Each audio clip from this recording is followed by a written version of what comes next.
how does this, how you see it? I mean, you see it through when you go to the shops, you buy food, it's very expensive. It's always going up.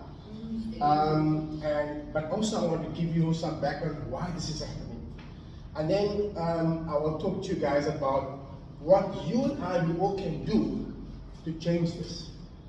Because I remember people say, oh, I mean, you know, the system is like this, you know, we can't do anything about it, we might just, you know, pay up. And no, there's actually something you can do. The previous speaker spoke very nicely about the different plants that one can use, which is going wild actually. And how you can use those plants for your health, medicine, etc., food. And so I'm going to talk about the production side and also about farming and how you might get involved in farming. Okay? And then we'll do a little demonstration of compost. So my talk is going to be about the food system, the problems in it, and about what you can do about it, and the role of compost in producing food. Okay? So my name is Nazeer, I'm a small farmer. This is where we are farming. This is Mitchell's Plain over here, Swanfontein, Ottery, Hanover Park, Wellenberg, Swanfontein, yes? Yeah? Was it neighbors there? Yeah. So this is where we are. We are 3,000 hectares. Think of 6,000 football fields. That's the size of the farming area. And we, the campaign, is working towards creating advocacy and awareness about our food system, the problems in it, but also we do farmer training, and we also do litigation. We even take people to court. Last time we took the government to court. Okay? And so, the Filipino horticulture area, I will tell you about our area a little bit. This is where the food comes from, by the way. If you go to any supermarket or hawker in the city, you buy carrots, cauliflower, broccoli, dhania especially, 80% of that is coming from our area. Right? So we're a very important area for your food supply. So how does the area numbers look like? So our area employs 3,000 workers during the year, and in summer it rises up to about 5,000 because summer get very, very busy, and 30,000 livelihoods are connected to our area. Alright? Our area produces 200,000 tons, 200,000 tons of vegetables a year. I'll make sure I have my phone here so I don't talk too long. Here we go, silent.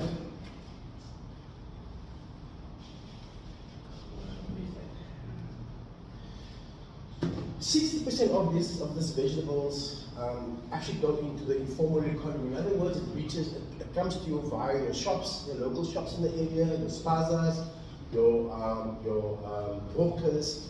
That's where this food is. It's the same carrots, the same spinach that you buy at the supermarket, you buy also at the hawkers in the small shops. Okay?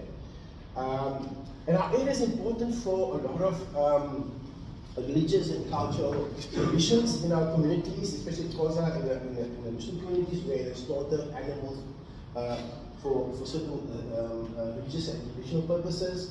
And in our area, we are selling almost 50,000 units of livestock, cows, sheep, goats, chicken, and even eggs, every year into the community. And people also come, as a Muslim, people also come and kurban in our area, cut up meat and so on. So we are a very important cultural and food hub for the city.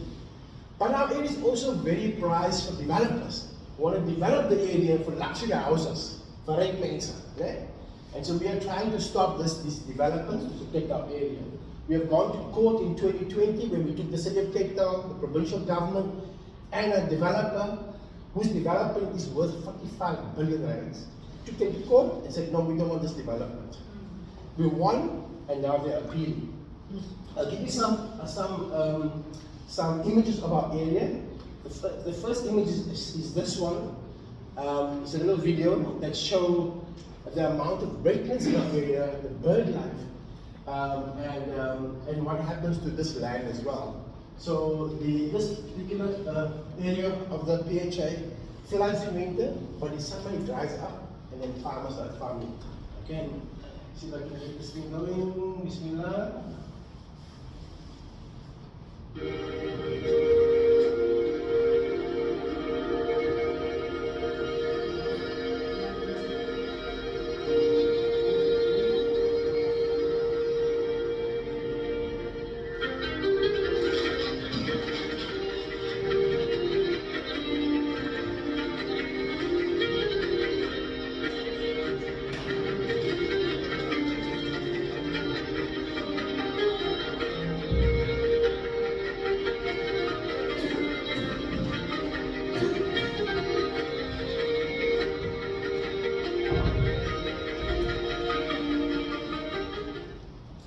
So on this particular site, a big mining company that produces glass for wine and whiskey and all kinds of stuff, they wanted to mine this area and they put a cut in the land and take all the silica out and produce wine bottles, and we are against it and we stop this development in the place.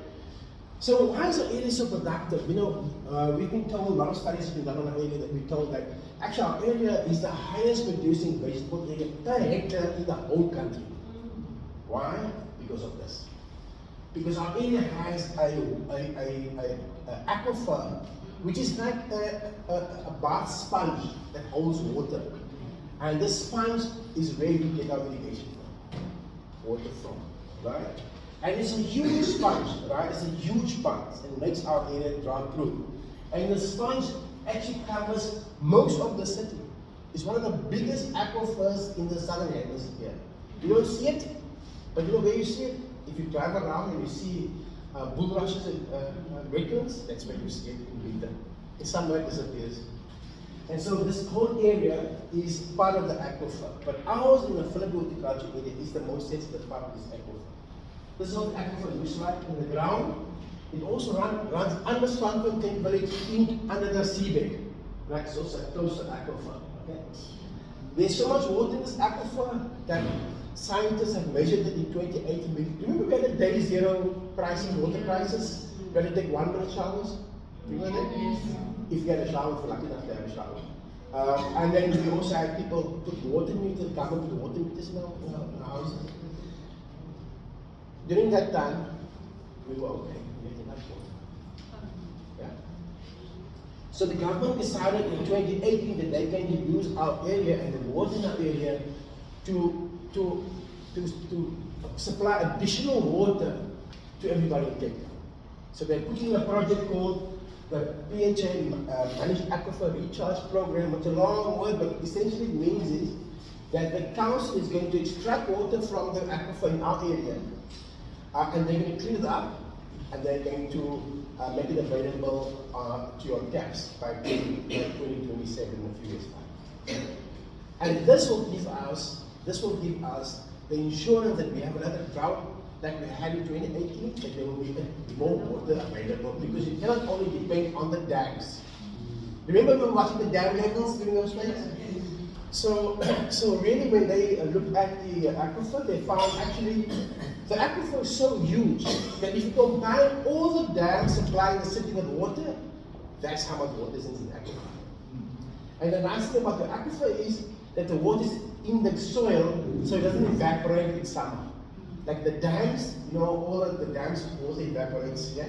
Okay? And so now this recycling, this water recycling also means that now all our wastewater going to the Zikuflay wastewater treatment plant gets cleaned up and then pumped into the soil, and then the water flows in the soil like another filter, and then it's going to be pumped out, cleaned up, and then put on a water system. So the license agreement for this aquifer is that the council must, if the council take 1,000 liters, they must find 1,000 liters somewhere to put it back in. Back in, okay? So that's the value of our area. Our area is important for our food supply. Our area is important for our water supply, especially when we have droughts again. Do you know that the latest research is that while we had a 2018 day zero water crisis, it was considered a 1 in 100-year event. Under conditions of climate change now, they expect us to have this event every 10 to 15 years. So we are not We're not out of out of the crisis. We are still facing more climate shocks as we go along.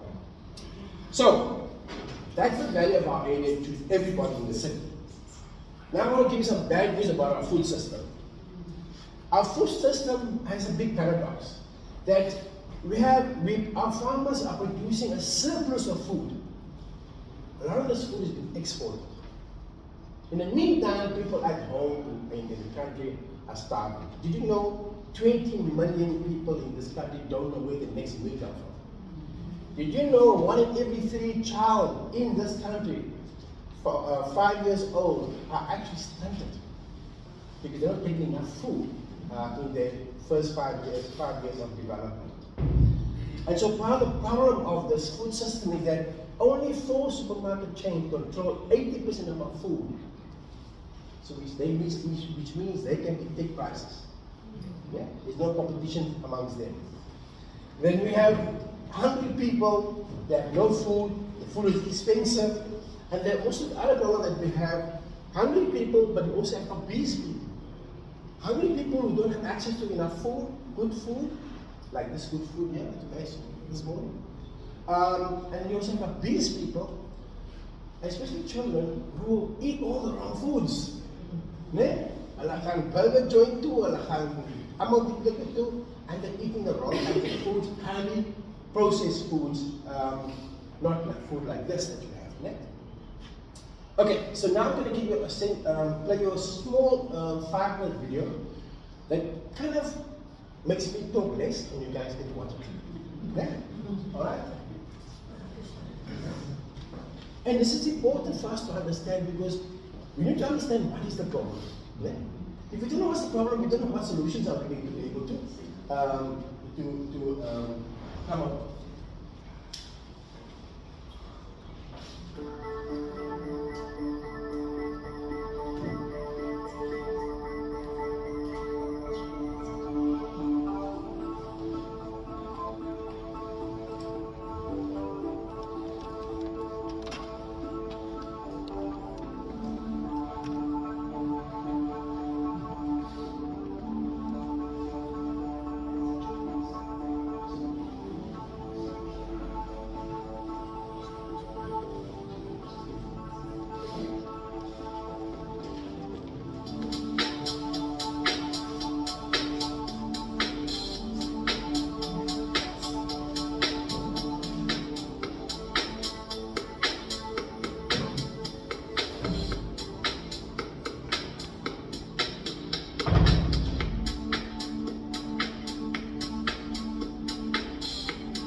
next part of it goes into the solutions, right?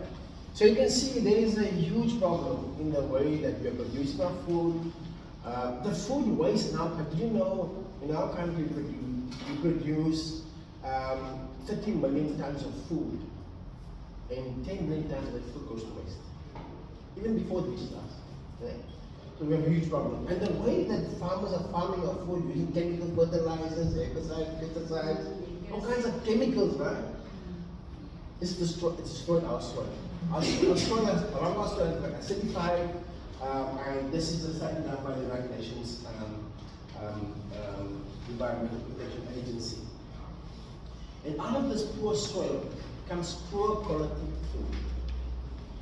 Now you know, when your grandmothers ate carrots, and you eating carrots today, they look the same. But what's inside the carrot, the medicine, the copper, the calcium, all those healthy minerals have been lost. Okay? So the carrot looks the same, and even looks better than the carrots of your grandmother's time, because they all look the same in the packet. Right? They look nice and shiny, but there's less nutrients in the carrots now. Right? So what we're doing on the farm there by me is we're trying to rethink how we farm, right? Rethink the way we address the issues of food security through farming differently, but also pricing our goods differently. You see in front of you here, I bought 10 kgs of sweet potato. Now, if you go to the supermarket, you see this sweet potato is selling for between 50 rands a kilo and 25 rands a kilo. And we're selling for 50 rands a kilo, and we're still making a decent profit. That's the reality of the food system. Right? So, and of course, this is organically grown. No chemicals involved in this. So this is our little farm. I want to get the farm in the Philippine Agriculture area. It's our university. It's where we're learning to grow food, learning how to engage the community, and learning how to do this farming differently. I'll give you a little bit of a clip of how we started a few years ago.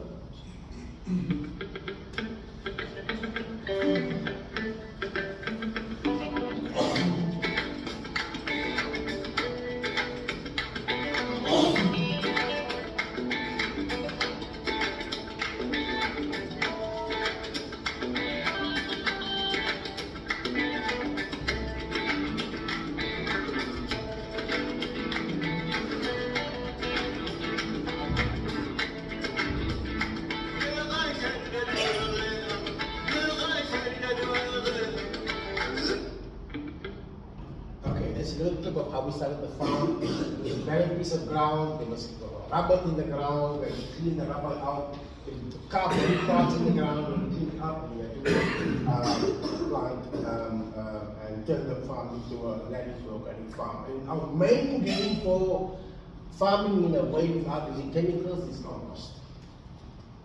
Compost is our natural fertilizer. Okay?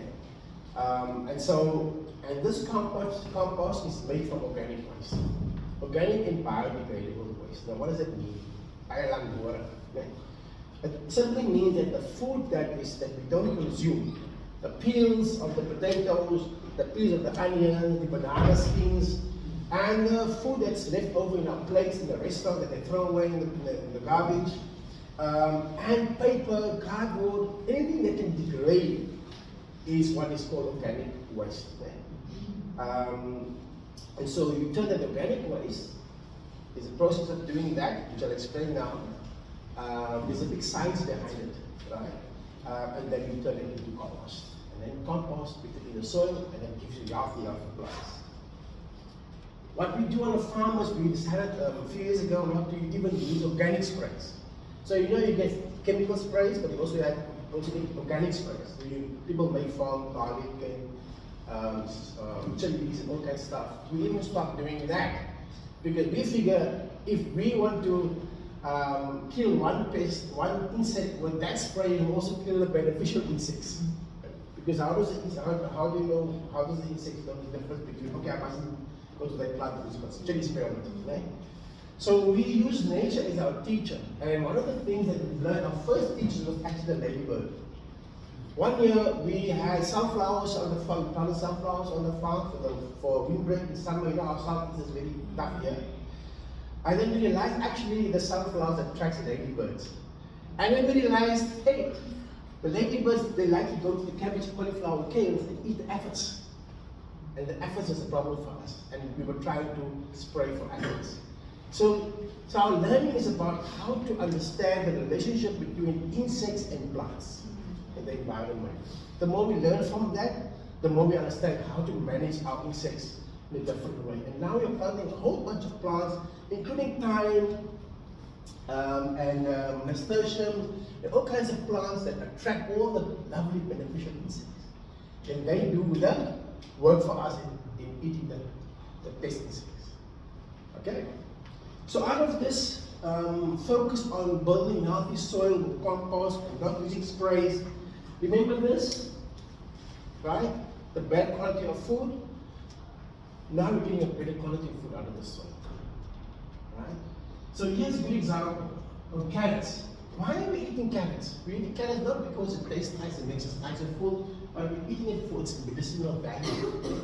And all the medicine in the carrots, the antioxidants, the polyphenols, the calcium, the copper, etc., are actually what is making us, keeping us healthy and sustaining our bodies. Not the carrot itself, but the medicine inside the carrot. Right? So I'll give an example of antioxidants. Antioxidants are molecules that fight free radicals in our body that cause harm to our body. Right? That's the medical term, right?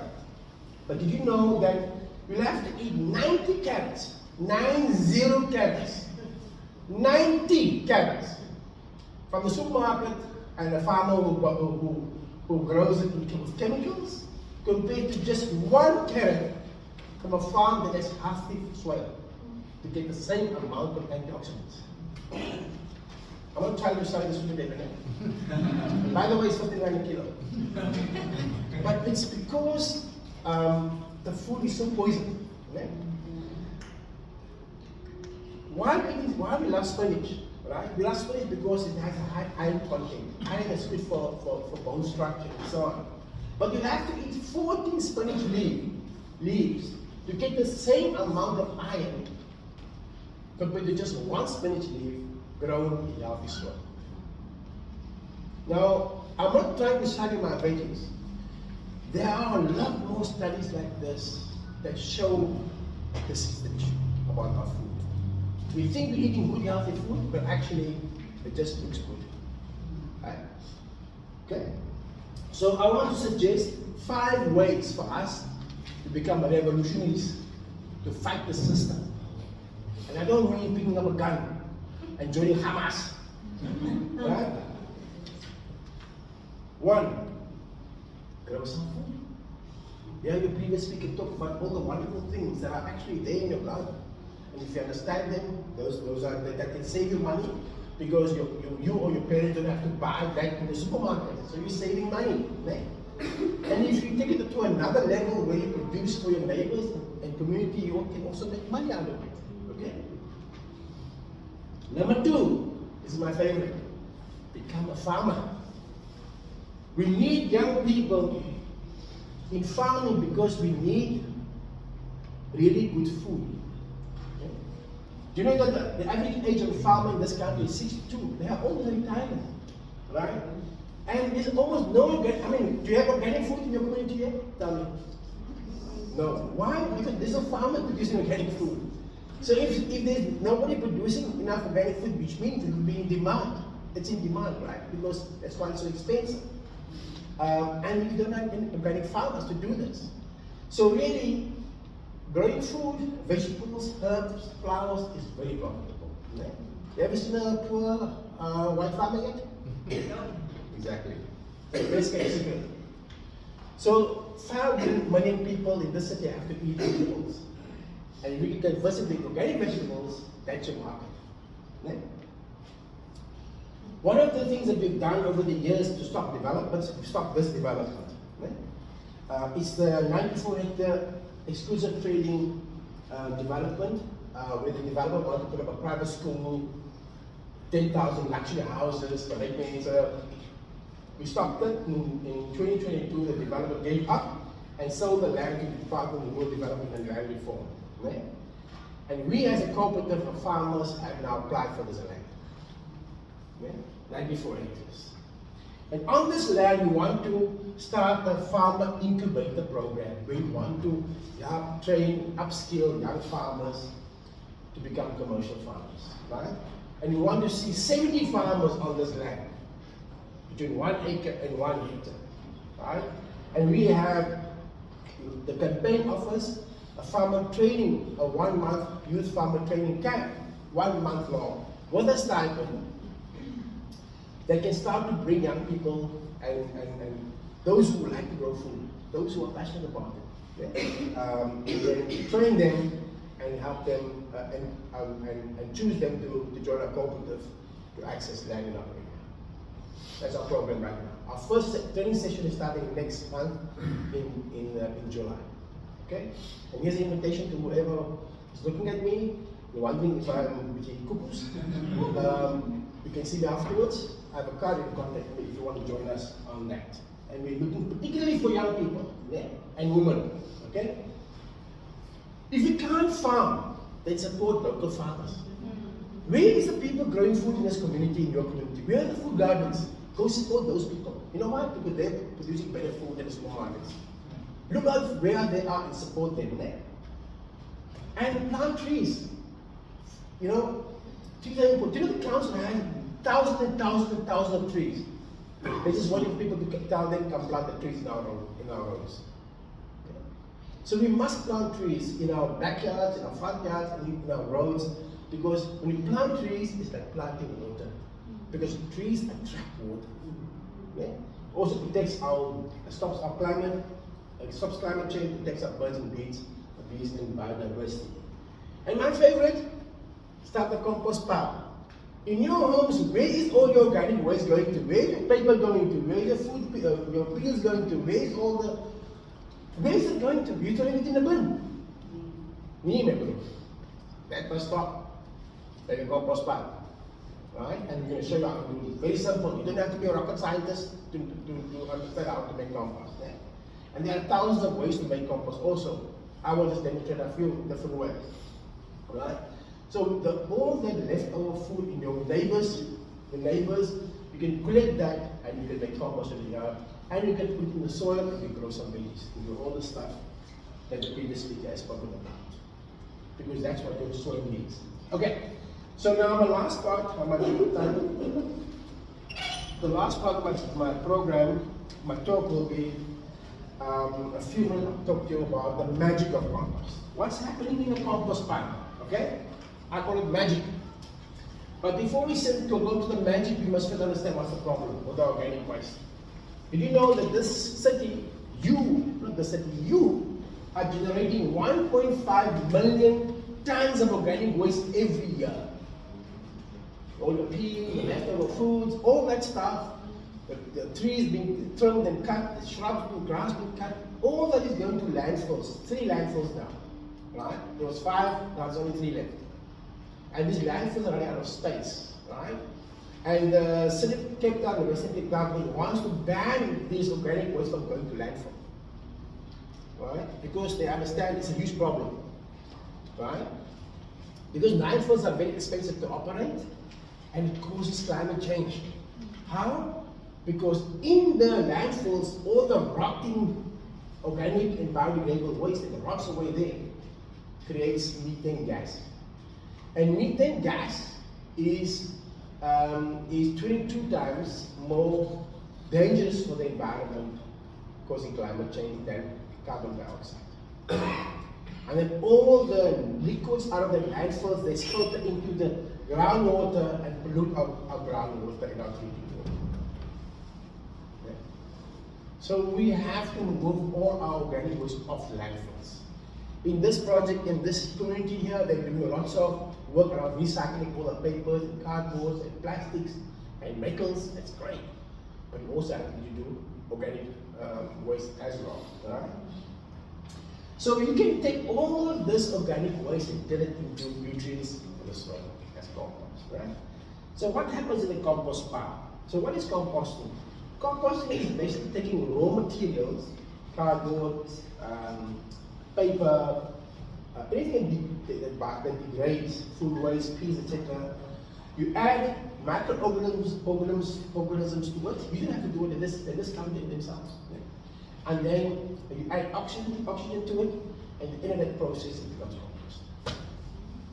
Right? All you have to do is put those things together, and the microorganisms come by itself, and it breaks the compost pile down, the material down into compost. That's a simple version of what a compost pile is. Right?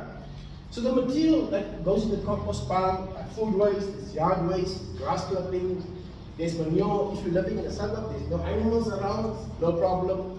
Food waste is also like manure, high in nitrogen, agricultural waste, and municipal organic waste. You know? All of these are materials for compost pile. And then you have two ways of making compost. You have the slow way and you have the fast way. The slow way is you put all the stuff together, cover it up, and let it rot and decompose. In 6 months to a year, you have compost. The fast way, if you're a farmer, you can't wait for a year. You plant decompost right now. We do it in 6 weeks. It means that you have to turn this pile every 5 to 6 days for 6 weeks. Then it's done. If you're on the farm like me, I'll show you a pile. We're starting on Monday. Every Monday we make a pile. I'll show you a pile we're using. You can't see any leaves there. You can't see any food scraps there. You can't see any manure there. It's just like soil. Okay. Right. And then what happens in the compost is really the magic. Right. So in the compost builds up heat, and then the soil bacteria, the fungi, all those things interact with each other to break that compost pile down. Right? And then it heats up the compost. So when the compost is about 60 degrees, 55 and 60 degrees Celsius, in the inside, just put your hand in there. If you pull your hand out, then it's ready to turn. Sometimes it can happen in 3 days, sometimes it can happen in 4 days. In winter, it'll take a little longer, maybe 5, 6 days, right? And then you turn it. You don't have to have a scientist there with the thermometer to tell you what to do, right? Because you can just put your hand in there. And the compost pile is also important to have to add water to it. So when you turn the pile, you add a little bit of water, you make it moist. The water and the turning of the pile, which adds oxygen into the compost pile, then breaks down the materials faster. Okay. So that is basically what the compost pile is. And out of the compost, you put in the soil, and you make lovely sweet potatoes. Is anybody taking that picture? Yeah. So sweet potatoes are very healthy. You know, sweet potatoes are more healthy and more nutritious than ordinary potatoes. So this is one of the things we grow in the farm. We grow cabbage, cauliflower, broccoli, all kinds of stuff. And we experiment with different things. We have lots of experiments on the farm. We plant them in between some of the plants on the hedgerows and so on. So yeah. Okay, I'm done. Any questions? How do we join this program and start? Come see me. You've got a business card. Sorry. You said it was 70 new farms on the land.